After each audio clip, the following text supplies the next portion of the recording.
ಶನಿವಾರ ಸಹಜವಾಗಿ ಕಾರು ಬಾಡಿಗೆಗೆ ಹೋಗಿದ್ರು. 2 ದಿನದ ಬಳಿಕ ವಿಚಲಿತರಾದಂತೆ ಕಂಡು ಬಂದ್ರು ಅನ್ನುವಂತ ಮಾತನ್ನ ಅವರ ಪತ್ನಿ ಹೇಳ್ತಾ ಇದ್ದಾರೆ. ರವಿಶಂಕರ್ ಅವರ ಪತ್ನಿ ದರ್ಶನ್ ಬಡಪಾಯಿಯ ಕಾರು ಬಳಸಿಕೊಳ್ಬೇಕಾಗಿತ್ತೇ ಅಂತ ಆಕ್ರೋಶವನ್ನ ವ್ಯಕ್ತಪಡಿಸಿದ್ದಾರೆ. A8 ರವಿಶಂಕರ್ ಬಂಧನಕ್ಕೆ ಆರೋಪಿ ಎಂಟನೇ ಯಾರಿದ್ದಾರೆ. ರವಿಶಂಕರ್ ಕಂಗಾಲಾಗಿದ್ದಾರೆ ಕುಟುಂಬದವರು.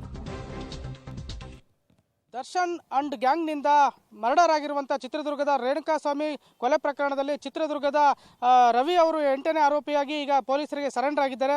ಈ ಬಗ್ಗೆ ಮಾತನಾಡಲಿಕ್ಕೆ ನಮ್ಮೊಂದಿಗೆ ಅವರ ಪತ್ನಿ ಕವಿತಾ ಅವರಿದ್ದಾರೆ. ಅವ್ರನ್ನ ನಾನು ಮಾತನಾಡಿಸ್ತಾ ಹೋಗ್ತೀನಿ. ನಾಪತ್ತೆ ಆಗಿಲ್ಲ, ಅವ್ರ ಮನೆಯಲ್ಲಿದ್ರು ನ್ಯೂಸಲ್ಲಿ ಬಂದಾಗ ರವಿ ಪತ್ತೆ ಅಂತ ಬಂದಾಗ ಅವರೇ ಓನ್ ಆಗಿ ಹೋಗಿ ಸರ್ ಹತ್ರ ಮೀಟ್ ಮಾಡಿ, ಸರ್ ನಂದೇ ಗಾಡಿ ಹೋಗಿದ್ದು, ನಾನೇ ರವಿ ಅಂತ ಓನ್ ಆಗಿ ಹೋಗಿದ್ದಾರೆ. ಅದಕ್ಕೆ ಸಂತೋಷ ಪಡ್ಬೇಕು ಸರ್. ನಾಪತ್ತೆ ಆಗಿದ್ರೆ ಇಲ್ಲ ಓಡೋಗ್ಬೇಕಿತ್ತು.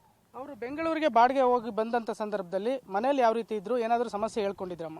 ಸರ್ ನ್ಯಾಚುರಲ್ ಆಗಿ 2 ದಿವಸ ಇದ್ರು ಸರ್. ಅವ್ರಿಗೆ ಏನು ಗೊತ್ತು, ಅಲ್ಲಿ ಏನೋ ಆಯ್ತು ಬಿಡು, ನಂದೇನು ತಪ್ಪಿದೆ, ನಾನು ಡ್ರೈವರ್ ಆಗಿ ಹೋದೆ, ನನ್ನ ಕೆಲಸ ಏನೋ ತನ್ನ ಮುಗಿದ್ ಅಂತ ಬಂದ್ರು ಸರ್.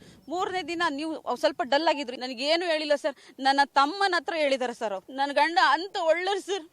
ಅಂಥವ್ರಿಗೆ ಆರೋಪಿ 8ನೇ ಆರೋಪಿ ಅಂತ ಹೇಳ್ತಾರಲ್ಲ ಸರ್. ಅವ್ರಂತ ಆರೋಪತನ ಮಾಡಿದ್ರೆ ಅದೇನೇ ಆಗ್ಲಿ ಬಿಡ್ರಿ ಸರ್.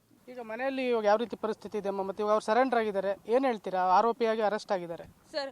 ಆರೋಪಿ ಅಂತ ಮಾತ್ರ ಹೇಳ್ಬೇಡಿ ಸರ್. ನಮ್ಮ ಮನೆಯವರು ಊರಲ್ಲಿ ಹೇಗಿದ್ರು ಅಂತ ನಮ್ಮೂರಲ್ಲಿ ಬೇಡ, ಪಕ್ಕದ ಹಳ್ಳಿಗೆ ಹೋಗಿ ಕೇಳಿ. ಸುತ್ತಮುತ್ತ ಹಳ್ಳಿಗಳಿದಾವೆ, ಅವ್ರಿಗೆ 100 ಜನ ಫ್ರೆಂಡ್ಸ್ ಇದ್ದಾರೆ, ಅವ್ರನ್ನ ಹೋಗಿ ಕೇಳಿ. ಆರೋಪಿ ಅಂತ ಮಾತ್ರ ಯಾರು ಹೇಳ್ಬೇಡ್ರಿ ಸರ್. ನನಗೆ ಅದು ಭಾಳ ಸಿಟ್ಟು ಬರುತ್ತೆ. ಯಾಕಂದ್ರೆ ನನಗೆ ಹೆಂಡ್ತಿ ಅಂತ ಒಂದು ಮಾತು ಬೈದಿಲ್ಲ, ಮಕ್ಕಳು ಅಂತ ಒಂದು ಏಟು ಹೊಡೆದಿಲ್ಲ, ಮನೇಲಿ ಒಂದು ಏನೇ ಕಂಡ್ರು ಹೊಡೆಯೋ ಶಕ್ತಿ ಇಲ್ಲ, ಬೇಡ ಅನ್ನೋ ಅಷ್ಟು ಸೂಕ್ಷ್ಮ ಜೀವಿ ಸರ್ ಅವರು.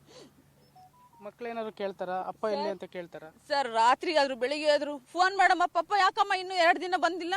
ಇಲ್ಲಪ್ಪ ಬಾಡಿಗೆ ಹೋಗಿದ್ರೆ ಅಂದ್ರೆ ವಿಡಿಯೋ ಕಾಲ್ ಮಾಡಮ್ಮ, ಸೂರ್ಯ ಅಂಕಲ್ಗೆ ಮಾಡಮ್ಮ, ಅವ್ರ ಜೊತೆಗೆ ಇರ್ತಾರೆ ಪಪ್ಪ ಅಂತ ಹೇಳ್ತಾರೆ ಸರ್. ನಾನು ಅವ್ರಿಗೆ ಸಮಾಧಾನ ಮಾಡೋಕ್ಕಾಗ್ತಿಲ್ಲ ಸರ್. ಈಗ ಅಂತಿಮವಾಗಿ ದರ್ಶನ್ ಅವ್ರು ಏನಾದರೂ ಈ ಕೊಲೆ ಮಾಡಬೇಕಂತ ಸಂದರ್ಭದಲ್ಲಿ, ಹೊಡೆಯುವಂಥ ಸಂದರ್ಭದಲ್ಲಿ ನಾನು ನೋಡಿದೆ ಅಂತ ಅನ್ನೋದಾಗ್ಲಿ ಅಥವಾ ಅಲ್ಲಿನ ಪರಿಸ್ಥಿತಿ ಹೇಗಿತ್ತು ಅನ್ನೋದ್ರ ಬಗ್ಗೆ ಏನಾದರೂ ಹೇಳಿದ್ರಮ್ಮ ನಿಮ್ಮ ಹತ್ರ? ಸರ್ ನನ್ನ ಹತ್ರ ಏನೂ ಹೇಳಿಲ್ಲ ಸರ್. ಅವರು ನನಗೇನು ಹೇಳಿಲ್ಲ. ಹುಷಾರಿಲ್ಲ ಅಂತ ಚಳಿ ಜ್ವರ ಬಂದು ಮಲಗಿತ್ತು. ಯಾಕಪ್ಪ ಹಿಂಗೆ ಮಲಗಿದಿರ, ಆಸ್ಪತ್ರೆಗೆ ಹೋಗ್ರಿ, ಮಲ್ಕೊಂಡ್ರೆ ಏನಾಗುತ್ತೆ ಅಂತ ನಾನೇ ಮನೇಲಿ ಅಲ್ಲೇ ಅಂಗಡಿಲೇ ಟ್ಯಾಬ್ಲೆಟ್ ತರಿಸ್ಕೊಟ್ಟು ಮಲ್ಕೊಂಡು ಬೆಳಗ್ಗೆ ತಿಂಡಿ ತಿಂದು ಹೋದ್ರೆ ಅಷ್ಟೇ ಸರ್. ಏನು ಹೇಳಿಲ್ಲ, ನನ್ನ ಮುಖ ಕೂಡ ನೋಡಿಲ್ಲ. ತಿಂಡಿ ಯಾಕೆ ಕೊಟ್ಟಿದ್ದೆ, ಹಾಲಲ್ಲಿ ತಿಂತಿದ್ರು, ನಾನು ಅಡುಗೆ ಮನೆಯಲ್ಲಿದ್ದೆ, ತಟ್ಟೆ ಕೂಡ ಬಿಟ್ಟು ಹಂಗೆ ಹೋಗಿದ್ರು ಸರ್.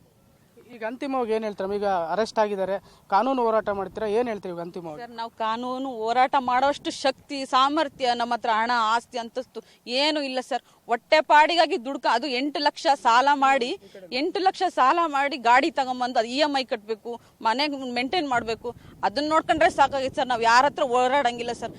ನಾವು ಯಾರ ಮೇಲೆ ಆಪಾದನೆ ಹೊರಿಸ್ತಿಲ್ಲ ಸರ್. ಅವ್ರವ್ರ ಇಷ್ಟ, ಅವ್ರವ್ರ ಜೀವನ. ನಮ್ಮ ಪಾಡಿ ಬಿಟ್ಬಿಡ್ರಿ, ನಮ್ಮ ಮನೆಯವ್ರನ್ನ ಫಸ್ಟ್ ನಮ್ಮ ಮನೆಗೆ ಕಳಿಸ್ಬಿಡ್ರಿ ಅಷ್ಟೇ ಸರ್. ಇದಿಷ್ಟು 8ನೇ ಆರೋಪಿ ಆಗಿರುವಂಥ ರವಿ ಅವರ ಪತ್ನಿಯವರ ನೊಂದ ಮಾತು. ಕ್ಯಾಮ್ರಾಮನ್ ಅರ್ಜುನ್ ಜೊತೆ ಸಿದ್ದರಾಜು, ಪಬ್ಲಿಕ್ ಟಿವಿ, ಚಿತ್ರದುರ್ಗ.